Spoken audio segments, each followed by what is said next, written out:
Sir site చూసాం కదా sir, Yes. ఏ plot select చేసుకుంటే బుక్ చేద్దాం సార్. షూర్ ఇది ప్లాట్ నెంబర్ 22 అయితే నార్త్ ఈస్ట్ వస్తుంది. ఇది బాగుంది అనిపిస్తుంది మాకు. ఇప్పుడు సైట్ డెవలప్మెంట్ 6 months అన్నారు కదా, 6 months అవుతుందా పక్క? కంపల్సరీ అవుతుంది సార్. 3 years బ్యాక్ ఆల్రెడీ వేరే కంపెనీలో తీసుకున్నాము.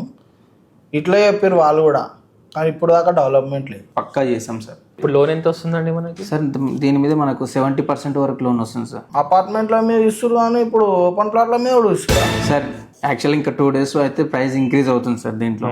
సో మీరు లాస్ట్ మూమెంట్లో వచ్చారు కాబట్టి ఇప్పుడైతే చెక్ త్రూ కానీ ఏదో సమ్ అమౌంట్ తోటి అయితే హోల్డ్ చేసుకుంటే ఈ ప్లాట్ మనకి ఈ ప్రైస్లోనే ఉంటుంది సార్. ఓకే, ఇప్పుడు హోల్డ్ చేసుకోవాలంటే పేమెంట్ ఎంత కట్టాలి? యాక్చువల్గా 5 lakhs కడితే మనకు ప్లాట్ అలాట్మెంట్ అవుతుంది సార్. సో మీ రిమైనింగ్ అమౌంట్ మీరు టైం మీకు ఉంటుంది. ఎందుకు తొందర పడుతున్నావు? నెక్స్ట్ వీక్ చూద్దాం తీపట్టున్నాడు. ఇప్పటికైతే పనులు ఉన్నాయి. అరే మంచి ప్లాట్ కదరా. సార్ బుక్ చేసుకొని వెళ్ళండి, కావాలంటే టైం కూడా ఇస్తాను sir. Many months later.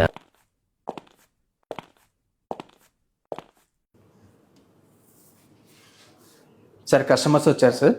Last time వచ్చారు, యాక్చువల్లీ సైట్ చూసారు, ఆఫీస్కి వచ్చారు, ప్లాట్ కూడా సెలెక్ట్ చేసుకున్నారు వాస్తవానికి, కానీ అప్పుడు పేమెంట్ చేయలేదు. మళ్ళీ మాట్లాడడానికి వచ్చారు సార్. అయ్యో రమ్మని చెప్పండి, రమ్మనండి. Okay sir, thank you sir. Customer sir. Hi sir, నమస్తే. హలో కూర్చోండి. సార్ లాస్ట్ టైం సెలెక్ట్ చేసుకున్న ప్లాట్ నెంబర్ వచ్చేసి 22 సార్. యాక్చువల్లీ ఈ ప్లాట్ సోల్డ్ అవుట్ అయిపోయింది, రిజిస్ట్రేషన్ కూడా కంప్లీట్ అయిపోయింది.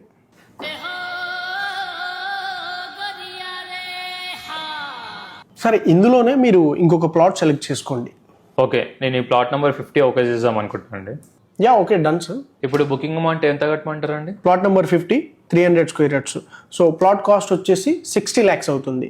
సో మీరు ఇప్పుడు 6 lakhs పే చేస్తే బుకింగ్ అయిపోతుంది. 60 lakhs? నేను తీసుకునే సేమ్ సైజ్ ప్లాట్ కదా సార్. ఆ రోజే చెప్పాను సార్, యాక్చువల్ మీకు 2 daysలో ప్రైస్ పెరుగుతుందని. ప్రపంచంలోని అంత నికృష్టుడు కూడా ఉండడరా. శవం మీద మరమరాలు ఎలుగుతున్నవాడు మొహలా మొహం చూడు.